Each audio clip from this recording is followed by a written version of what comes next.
எத்தனை சவரமோ? ஆமாடா. எத்தனை சவரமோ இது? ஒரு 10 சவரம் தானே. 10 சவரம்? ஆமாடா.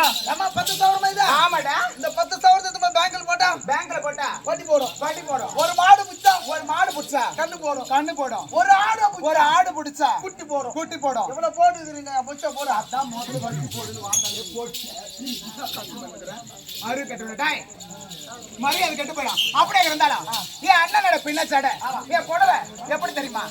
அண்ணா நான் மாதுளம் போ சேலை கட்டி